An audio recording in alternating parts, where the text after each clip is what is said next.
Bienvenue dans la chronique. Juste là, Google. Une école, c'est fermer des prisons. Cela vaut davantage pour les ressortissants du Grand Nord du Cameroun, où les attitudes et habitudes ancestrales ne s'inscrivaient pas dans une logique à encourager les études. C'est dire donc que le Septentrion, plus que les autres régions du pays, comporte un retard historique et par conséquent structurel dans l'éducation de ses ressortissants.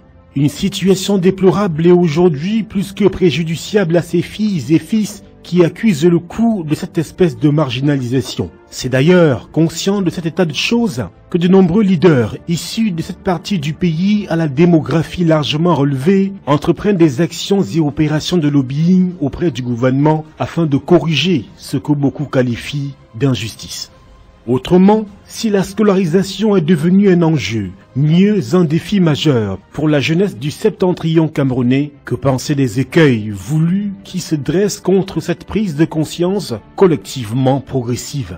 L'occurrence est grave pour être soulignée, c'est que pour la session 2020, la région de l'extrême nord a enregistré 45 050 candidats à l'examen du CEP, certificat d'études primaires, ce qui est tout à fait encourageant si l'on se réfère à la démonstration faite un peu plus haut. Cependant, ce qui l'est beaucoup moins, c'est que parmi ce nombre déjà pas fameux, plus de 45 écoliers ont bien failli ne pas composer. Et pourquoi est-on naturellement tenté de s'interroger? Eh bien, parce que les directeurs de leurs écoles respectives ont détourné leurs frais d'examen.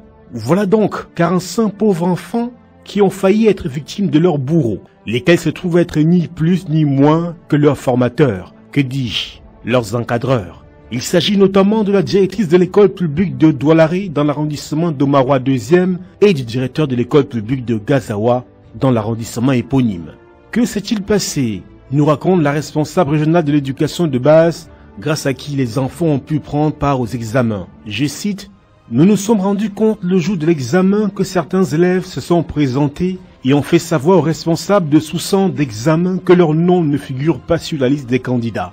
Conformément à la réglementation en vigueur, nous avons pris les dispositions pour permettre à ces élèves de concourir. » Fin de citation, fait savoir Aminou Sandazoua, le délégué régional des enseignements secondaires pour l'extrême nord. Pour ce qui est de la suite de cette sombre affaire qui n'honore guère le personnel enseignant, les autorités de la région, sous le commandement du gouverneur Midiawa Bakari, ont instruit une enquête afin de sanctionner les coupables.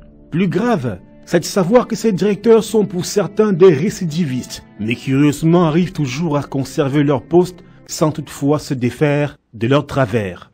Des comportements qui méritent d'être sanctionnés avec la dernière énergie, de manière à donner un signal fort à tous ces responsables d'établissements véreux, à quelque niveau que ce soit, qui seraient tentés par ce genre d'entourloupe préjudiciable à l'avenir des jeunes compatriotes. Car entreprendre d'hypothéquer l'avenir d'un écolier quand on sait l'effort magistral fourni par les parents installés dans le septentrion pour envoyer les enfants à l'école est tout simplement innommable.